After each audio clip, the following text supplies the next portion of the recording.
scrutiny of the alleged references to Muhammad in the Bible as a prophet, they absolutely have no relation to the prophet of Muhammad, nor prophesy his coming. Muhammad is not mentioned in the Old Testament.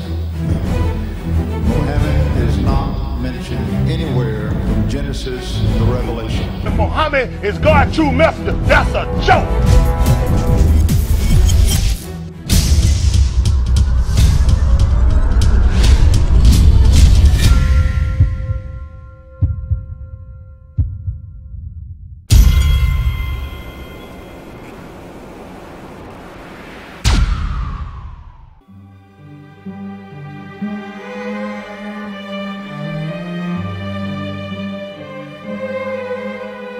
Lo, we inspire thee as we inspired Noah and the prophets after him, as we inspired Abraham and Ishmael and Isaac and Jacob and the tribes, and Jesus and Job and Jonah and Aaron and Solomon, and as we imparted unto David the Psalms.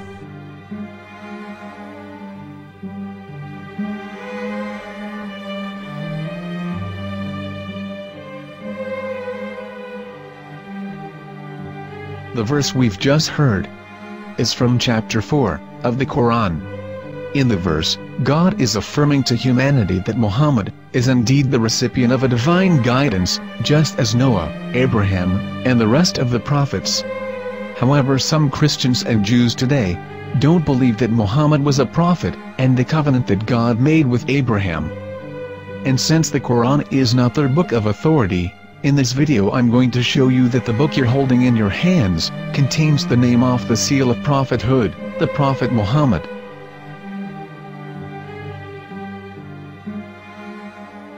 As known, the Old Testament was preserved in the Hebrew language. In the 5th chapter of the Shir HaShirim, which is one of the 5 Megillat or sacred scrolls that are part of the Hebrew Bible, or for short the Song of Solomon, as Christians know it today. That chapter is discussing someone. Jews will say it is discussing Solomon, while Christians will say it is discussing Jesus. Considering this is the Songs of Solomon, it would seem logical that it is discussing Solomon. The verses, describing this mystery man, have the narrator's speech conjugated in the feminine, meaning it is a woman who is describing this man. So it is possible that it is one of Solomon's wives discussing her husband Solomon. However, Christians assert that Jesus is being discussed, and that the chapter is describing a man who was not yet alive at that point. A prophecy.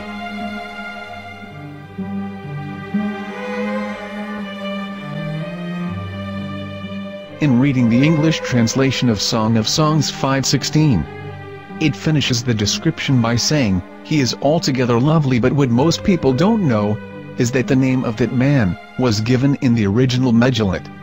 Here is verse 16, and how it is written in ancient Hebrew, before introducing the vowels, in the 8th century. From the Hebrew Bible, on scripturetext.com.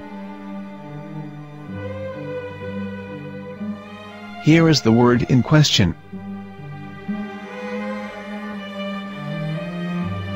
This word is made of 4 letters.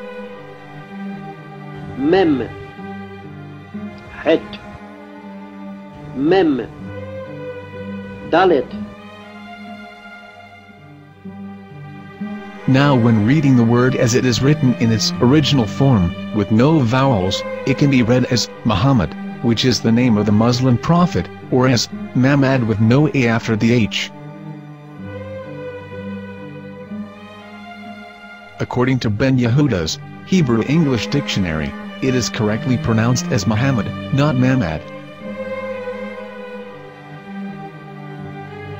So how we're going to know for sure if it's pronounced as Muhammad, the Muslim prophet, or as Mamad, a random Hebrew word? The only way is to give the verse to a rabbi and say to him, "Please read." Here is the Song of Songs 5:16, and how it is read by a rabbi from a Hebrew Jewish site. Please notice, the im in Hebrew is a plural of respect. Hikko Mamtakim, וכלו מחמדים, Zehdoodeh וZehraee בנות ירושלים. Hikko Mamtakim, וכולו מחמד, מחמד, מחמד, מחמד, מחמד, מחמדים. זהדודי וזרעי בנות ירושלים.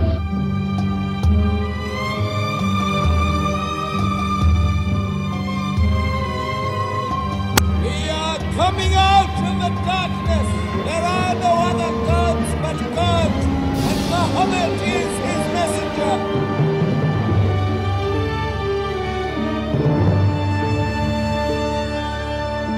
Let the world hear. Hikko ממתקים, וכלו מחמדים. זהדודי וזרעי בנות ירושלים. Hikko ממתקים, וכלו מחמד, מחמד, מחמד, מחמד, מחמד, מחמדים. זהדודי וזרעי בנות ירושלים.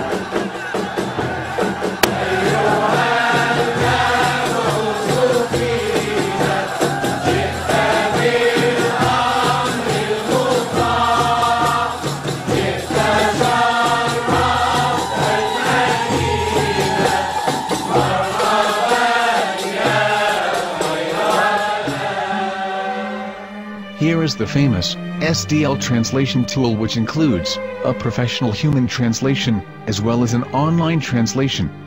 We're going to copy our Hebrew word of the Song of Songs, directly from the Jewish site.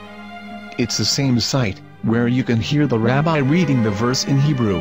All links are in the description, so, we're going to copy the word and paste it, and ask, please translate.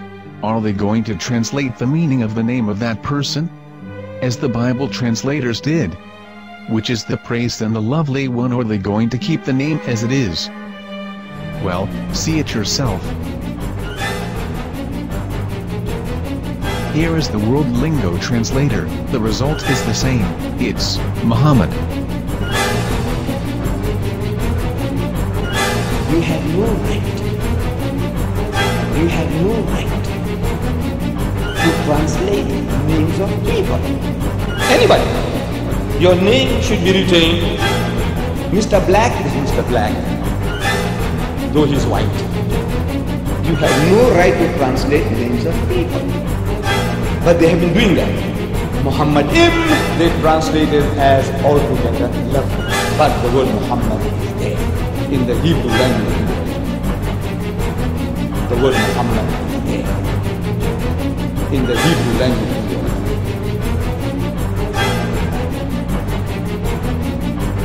I will tell you a story from my own personal experience. Years ago, I used to spend every Sunday afternoon in a place called Speaker's Corner. And in my years down there, I got to know a Jewish rabbi. He was a very nice man. He used to listen to me, and he was always very polite and talked about Islam in a very nice way. And one day during one of our conversations, after some years, I thought that it was about time I should invite him to Islam. So I said to him, you know, my friend, we have been talking now for many years, and even you have admitted to me that Muhammad is a prophet. So why then do you not embrace Islam? He said to me, we Jews, we never change our religion. I said, but half of the rabbis of Medina became Muslim. He said, that is true, but still, we Jews never change our religion. I thought, what can I say to him? He looked at me and said, listen to me, my friend. God sent to us a prophet Moses, and we didn't even listen to him. Do you think we're going to listen to another prophet after him? From another tribe? From another people? When he said that, I had nothing left to say. He knew that Muhammad was a prophet. In fact, another rabbi also came up to me and he said to me, we know Muhammad is a prophet, and he quoted to me a passage from the Bible